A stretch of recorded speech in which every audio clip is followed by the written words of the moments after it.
সাম্প্রতিক ছাত্র জনতার আন্দোলনে একটি প্রবীণ মুখ প্রায় সামনের সারিতে দেখা গেছে। তিনি ঢাকা বিশ্ববিদ্যালয়ের আইন বিভাগের অধ্যাপক নজরুল ইসলাম। ডক্টর আসিফ নজরুল নামে পরিচিত এই সংবিধান বিশেষজ্ঞকে কেবল জুলাই আগস্টের গণবিপ্লবীই নয়, গত প্রায় এক যুগ রাষ্ট্রের বিভিন্ন অনাচারের বিরুদ্ধে গণমাধ্যম ও রাজপথে সোচ্চার থাকতে দেখা গেছে।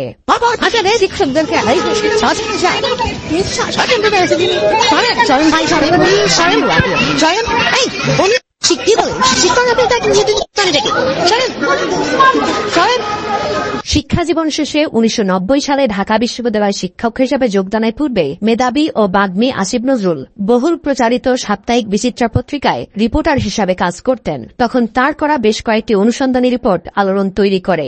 সাংবাদিকতার পাশাপাশি ৭১-এর ঘাতক দালাল নির্মূল কমিটির আন্দোলনেও গুরুত্বপূর্ণ ভূমিকা পালন করে শহীদ জননী জাহানারা ইমামের আস্থাভাজন হন তিনি। পরবর্তীতে ইউনিভার্সিটি অব লন্ডন থেকে পিএইচডি ডিগ্রি অর্জন করেন। দেশে ফিরে শিক্ষকতার পাশাপাশি গবেষক হিসেবে আত্মনিয়োগ করেন। সবশেষ সংবিধান বিতর্ক 1972 গণপরিষদের রাষ্ট্র ভাবনা শীর্ষক গ্রন্থটি মহলে সমাদৃত হয়। ঔপন্যাসিক হিসেবেও তিনি সাফল্য পেয়েছেন। তার রচিত 13টি উপন্যাসের মধ্যে সবশেষ আমি আবু বকরে উঠে এসেছে ক্ষমতার রাজনীতির হীন স্বার্থে কিভাবে বলি হচ্ছে শিক্ষার্থীদের মূল্যবান জীবন।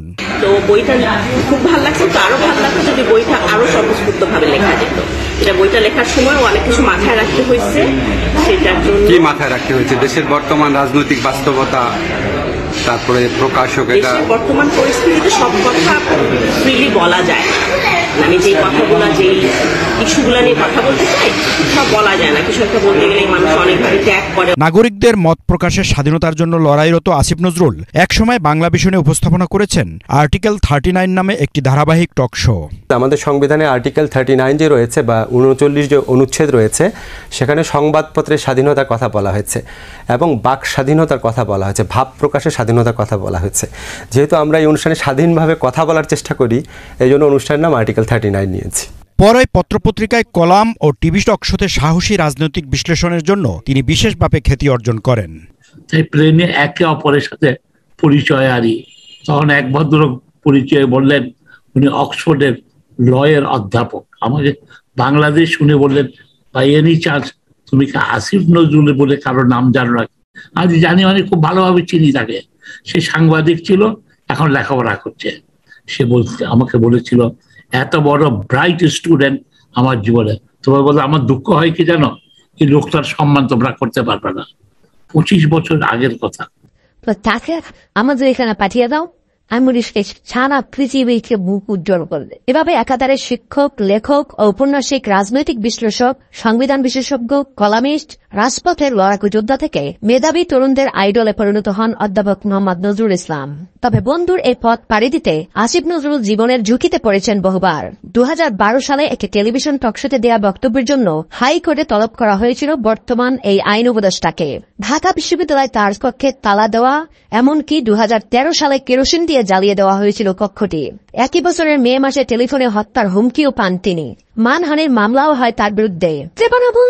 এই আসিফ নজরুলকে বিশ্ববিদ্যালয় থেকে বিতাড়িত করার জন্য যে ব্যবস্থা করা হবে, আসিফ নজরুলের বিরুদ্ধে হস্তক্ষেপ না করে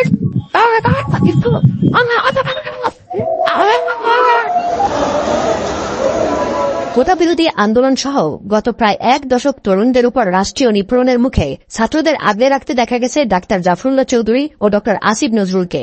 গত বছর সর্বজন শ্রদ্ধেয় মুক্তিযোদ্ধার মৃত্যুর পর নিঃসঙ্গ শেরপার মতো একাই মুক্তিকামী তরুণদের পাশে আছেন আসিফ নজরুল। আইন উপদেষ্টার দায়িত্ব পেয়ে প্রথম তিনি দক্ষ হাতে প্রতিহত করেছেন বিপ্লবী সরকারের বিরুদ্ধে উচ্চ আদালতের মাধ্যমে প্রতিবিপ্লব করার ষড়যন্ত্র।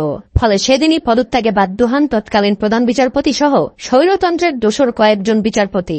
আমরা বিচার বিভাগের সংস্কারের জন্য কিছু উদ্যোগ গ্রহণ করেছি। আপনারা দেখেছেন অতি দ্রুত আমাদের প্রধান বিচারপতি এবং আপিল বিভাগে যারা বিচারপতি আছেন, মাননীয় প্রধান বিচারপতি, ওনাদের নিয়োগ হয়েছে। সারা দেশ থেকে আমরা প্রশংসা পাচ্ছি। আমরা এমন একজন মাননীয় প্রধান বিচারপতি পেয়েছি যিনি অক্সফোর্ড থেকে পড়াশোনা করেছেন, টাফট ইউনিভার্সিটি থেকে পিএইচডি করেছেন। ওনার নানা অত্যন্ত শ্রদ্ধেয় একজন বিচারক ছিলেন। ওনার বাবা আপনারা সবাই চিনেন, ইশতিয়াককে। তো আমরা যে এই নিয়োগের থেকে আপনারা বুঝিয়ে দিবেন যে আমরা কিসের উপর গুরুত্ব দিচ্ছি। কোয়ালিটি ইন্টিগ্রিটির উপর গুরুত্ব দিচ্ছি। আমরা চেষ্টা করবো মোবাইল, আমার পিএস দেখে বলে এত নিম্নমানের মোবাইল আপনি ইউজ করেন, এটা 2G হয়ে গেছে, ফোনই করতে পারছি না। আমরা সবাই চেষ্টা করবো। 4 সন্তানের জনক আসিফ নজরুল ব্যক্তি জীবনে প্রয়াত কথা সাহিত্যিক হুমায়ুন আহমেদের কন্যা শিলা আহমেদের স্বামী। এই দম্পতির দুজনই বিখ্যাত হওয়া সত্ত্বেও তাদের সংসার জীবন অনেকটাই